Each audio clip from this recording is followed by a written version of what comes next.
What's up guys, welcome to Daily Dose of Reddit. This is your host, Zach, and today's subreddit is r/IDontWorkHereLady. This story's called, I work here, but not for you. This isn't your typical retail story since I work in construction, but I think you guys might get a laugh out of this. So I've worked for Company 2 for about 3 years, and our main job is putting down fancy looking stone blocks for high-end commercial buildings. About 2 years ago, they moved me over to one of the local multi-million-pound houses because they needed more manpower. The job was taken on by Company 1, and Company 2 was brought on as a contractor for the outer block work and tiles. Most of the work was finished when I started on that site, but the buyer was meticulous with pointing out problems. So most of the jobs we did was replacing old damaged stuff. The tolerance for all of the block work was 1 millimeter, as per the contract that Company 1 signed. For anyone not familiar with construction, this is an insane tolerance to work towards and led to some hilarious stories, which maybe I'll talk about if people are interested. A little more context. Since this is a private building and technically a finished house, we didn't have hard hats, steel boots, or jackets on, so nothing really to identify ourselves. We basically know everyone on site by name. 2 years down the line, and I'm one of 2 people from Company 2 on site. Enter the bigwigs. One of the main reasons why this job was going so wrong was the fact that they had management for management's management. Stuff got so disconnected that the site management didn't even come down to look what was going on. And so, they didn't know us. The directors of Company 1 came down to look at the job with some upper managers, presumably to see how much longer this job was going to take. I was just doing some grouting for a tile I just replaced when the boomers walk in and demanded I go clean up a mess in the other room. I presume they thought I was a laborer since I'm young looking and I had a brush in my hand. They walk off before I get a chance to say anything. I ignore them and carry on with my work, since it's not my job to clean up after anyone other than myself. 20 minutes later, I've moved on to a broken tile in the room they asked me to clean out. When the boomers walk in on me, they look straight at me for 5 seconds open-mouthed while I move their equipment from one side of the room to the other. This is where the fun begins. Here's the cast. Upper manager, D-bag director, crappy supervisor, site manager, and me. What the flippity-dude are you doing? I asked you to clean that crap up. Why the flippity-dude are you just moving it to the other side of the room? Are you being funny with me, kid? Do you even want a job? I don't. No, you've done enough talking. I've seen how long your breaks are. Just freaking move it out, now. Look, I don't work for your company. I work for Company 2. Look, I know you don't work for us, but can you just clean it out anyways? No, that's not my freaking job. I've heard enough. You're fired. By this point, D-bag director is red-faced mad. Upper manager, you can't fire me. If you want someone else from Company 2, you'll have to call my boss. I can get you the number. Oh, so now you're trying to be a smart booty, are you? Get the F off site. I just pack my stuff and leave. I know he doesn't have the authority to kick me off site. Only site manager can, and he wasn't there even on site. But it's not worth the hassle. All the while, D-bag director is berating me on how I'm a terrible laborer. I'm packing up my tools and he stops me from leaving, accusing me of stealing, but after I show him they've all got my name on them, he lets me leave. Somehow, it didn't set off alarm bells that I have masonry tools. Would you believe they meet me down the path while I'm driving down to jeer at me and tell me how useless I am? Very professional. I drive down the road and park up to call my boss. I tell him the whole situation and how I've been kicked off site. He just laughs and tells me he'll be down in 10 minutes. I can take the day off. I get a phone call about 2 hours later telling me that it's been sorted out but not to go back yet. He told the management that if they want to kick one of his staff off site, that they need to call him. He'll still be invoicing me out to their company but won't be sending me back until I get a letter of apology for the way they treated me. 2 days later, I'm called into the main office to have a look at the letter that came in. It was a small victory, but it tasted sweet. He gave me a copy to keep and he framed his own. I started work that day and got an apology from site manager and crappy supervisor who assured me this won't happen again. Rumors started circulating, but nobody really knew what happened until I came back to tell them and showed them the letter. We laughed about it for a few weeks. Don't you find it so heartwarming when a boss has his employees back? Like, that's really nice. In fact, I like when anyone has anyone's back, unless it's, a jerk having another jerk's back, in which case that sucks, but you get what I mean. And you know what? Good on this dude for standing his ground against false authority, which is rampant these days. But I'm a loser and listen to whatever anyone tells me to do, so. This story's called Karen Mistakes Me for an Employee, ... I was wearing a Harry Potter shirt, ... This is my very first I Don't Work Here Lady incident, and boy, it's just as stupid and ridiculous as every other story I've read. I was at the supermarket, which again, seems like every time I go there alone, I attract these kinds of people. And I was wearing a gray shirt that represented Gryffindor. There's no way anyone could mistake me for an employee, right? Well, Karen's a dumb species. Here's the cast. There's me, Gryffindor proud, Karen, Dolores Umbridge. and then Mike Guy. the guy who takes no crap from no one. You'll see why. Story. I was with my cart grabbing the groceries that my mother asked me to get, and suddenly, I hear, Excuse me. not being my first entitled parent encounter, I already knew what was happening. And in my head, I said, Again? I turn around and see a fat woman. And I mean, this woman was fat. And she did not have the usual Karen appearance. She was wearing a hoodie, which thankfully didn't reveal any of her skin because I just had lunch and didn't want to lose it, and sweatpants. She really didn't give a crap about what she was wearing, huh? Excuse me. I've been watching you slacking off this entire time and I needed help. I don't know how you got this job if you're so incompetent. Lady, do you see this shirt?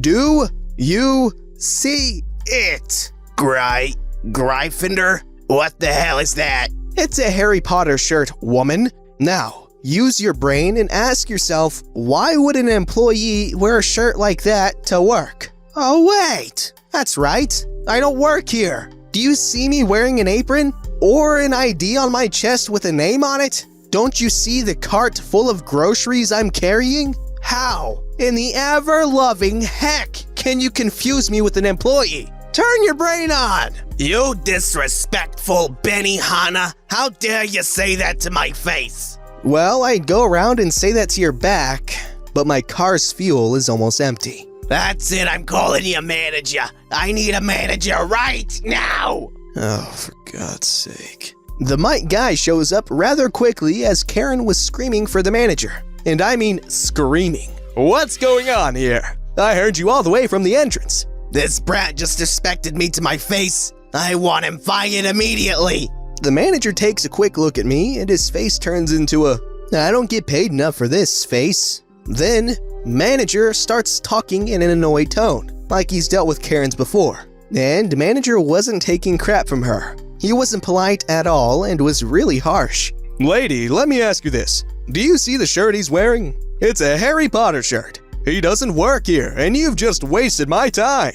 If you do not stop harassing this young man right now, I'll have you escorted out of this supermarket. And I'll make sure you never buy anything from this market's brand ever again. Am I clear? What? How dare you? I'll contact your super... Manager cuts her off. And guess what? I'm allowed to drop politeness towards any customer who breaks the rules or harasses others. Now, all I want to hear is a yes or a no, and I strongly suggest you choose the former. Now, answer the question. Am I clear?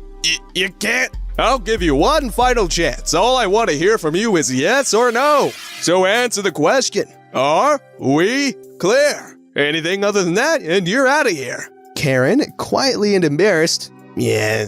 Good, you're forgiven now. Now get moving, and I don't want to hear other customers complaining about you. Karen leaves, and I just stare with my mouth open at manager savagery. And I decide to humor him a bit. Holy bleep, I guess she wasn't the first problematic customer you've dealt with, huh? Oof, you have no idea, my friend. Heh. I thank manager for his assistance, and we head our separate ways. While continuing for my groceries, I end up on the same aisle as Karen again. She sees me and just gives me the most pathetic death glare I have ever seen.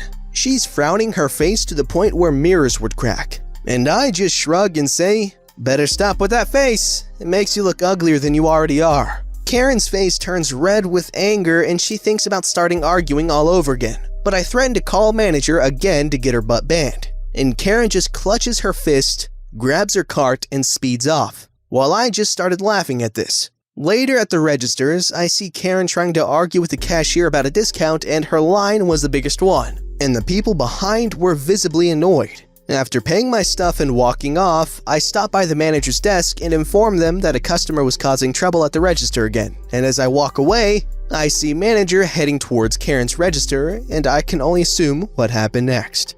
This story's called, Sorry, I'm Not in Charge of School Pictures. Okay, so this happened last year at my nephew's school. For some background, sorry it's long, I have 2 nephews in elementary school and my sister volunteered to help out because if you help out, you get a picture package for your kid for free. And as anyone who has a kid in the US knows, they are very expensive. Anyway, it's a 2-day event and she has 2 kids, so she volunteered for both to get free pics of both my nephews. Only she forgot she had a work thing on the second day last minute, so she begs me to go, texts me some vague instructions, basically help kids look presentable, and a time. So I get there and I have no real idea where to start. I'm wearing a floral shirt and black pants with black flats and have a visitor sticker with my name on it. There are like 3 other moms there plus photography staff. A lady hands me a bunch of combs and tells me to start fixing kids' hair, so I do. And then people start coming up to me.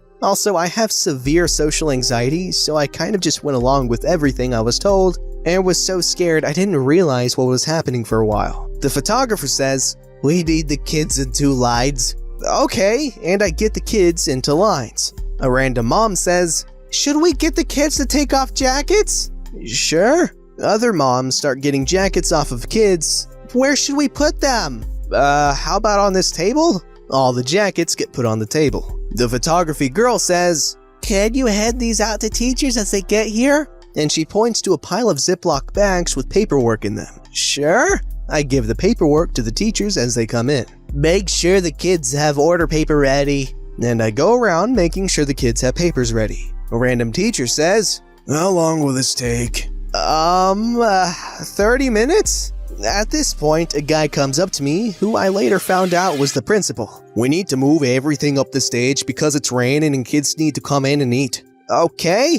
I proceed to go to the photography guys and tell them that everything gets moved. This goes on for about 2 hours. Since I had never volunteered for something like this, I assumed it was normal for all these people to have me do stuff. But I slowly start to notice everyone coming to me. Still, I didn't put it together till almost the end. "You guys did a great job today, thanks, blah blah blah blah blah. When will the pictures get here?" I have no idea. You should ask that guy. I point to the head photography guy. "Aren't you the one in charge of them?" "No, sorry, I'm just a volunteer." Another random mom asks, Where can I get my free picture voucher? "Oh, I was just about to ask the picture guys." Don't you work with them? "No, sorry, I'm just a volunteer." Thanks for all the help today. Kids were really well behaved. Best school I've been to, blah blah blah blah blah. Thanks. Photography guy starts telling me info about delivery and scheduling and the groups and other stuff. I don't work at the school. I'm just volunteering to get the free pictures. Oh, sorry, I thought you did. You look like someone who's in charge. So, basically, school people thought I worked for photography guys, and photography guys thought I worked for the school, and I have no idea why. Maybe it's because I'm almost a 6-foot female with a resting bee face, so I looked intimidating? Anyways, when I put it all together, it made sense, and my sister had a laugh because I was running around doing all these things, and the day before, she mostly stood around and combed like 3 kids' hair. At the end of the day, my nephews got their free pics, and everyone was happy with my work, so it was a good day. Well, that was a pretty wholesome story. Well, good on her for, doing all that for her sister and her kids. That was pretty nice of her, and, she really didn't get anything at all in return, from the school and the photography people, other than the free pictures, but again, she did a lot more than required. This story's called, Today I Fudged Up by Calling the Police on My Own Surprise Party. Obligatory. This didn't happen today. It actually happened almost 10 months back. A little bit of context. I am an 18-year-old male living in Austria. with my parents and twin sister currently, and I have never really celebrated my birthday by throwing a party for my friends. So my friends decided to throw me a surprise party for my 18th birthday at my parents' house. The F-up happened the day after my birthday, actually. On my actual birthday, my family and I celebrated my sister's and my birthday by eating a slice of cake and getting some small presents. Nothing special. Since my birthday was on a Sunday, I had to go to school the next day. Only a few days left before the holiday started. Since it was Monday, I had a few more hours of mandatory extra chemistry lab, which took until around 17 o'clock. So by the time I was heading home, it was already quite dark. I figured I would be home alone for at least a few hours, since my parents both worked late on Mondays and probably would get home around 10 to 11. And my sister almost always spent her evening at her girlfriend's house, so I assumed I wouldn't see her either. Now to the actual F-up. When I arrived at the bus stop near my house, it was already really dark, and only street lanterns lit up the streets.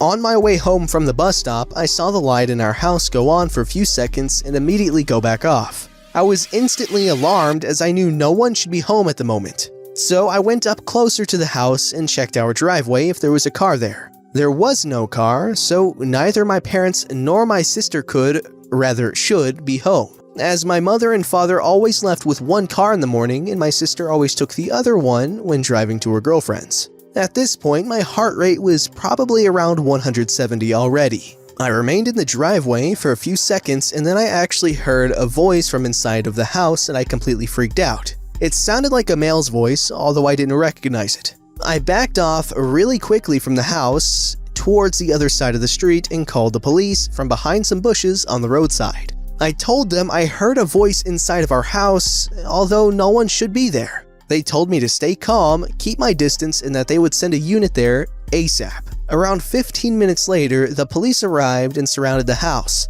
There were around 4 policemen and women there, and one of them knocked on the door, no response. At this point, even a few more police officers had arrived. They got out of the car with some kind of battering ram. Long story short, they broke the front door down and ran into the house with their tasers or guns or something out. I couldn't really see all that much in the dark, and shouted something like, "Police, show us your hands!" When that happened, I could hear shrieks and screams and people being escorted out of the house to our front yard. You guessed it right! They were my friends and my sister, who had, intelligent as she is, parked her car somewhere else to make me think she isn't home. I instantly tried to defuse the situation and apologized profusely to the police officers who had just tried to arrest my closest friends. In the end, my friends invited the policemen and women in for a cup of coffee and a slice of cake, although they sadly couldn't stay for more than a few minutes since they got a message over their walkie-talkie thingies and they had to set off immediately. Ever since this happened, we have a great story to laugh about at every single birthday party. Yep, surprise parties are fantastic for everyone who doesn't have anxiety. Oh gosh, that is oh man, I've never had a surprise party, so I don't know how freaked out I'd be, but this is really funny. He called the cops. They used a battering ram. That is beautiful. That is a fantastic story. I'm glad they shared this. Don't forget to like, subscribe, and hit that bell to never miss an episode.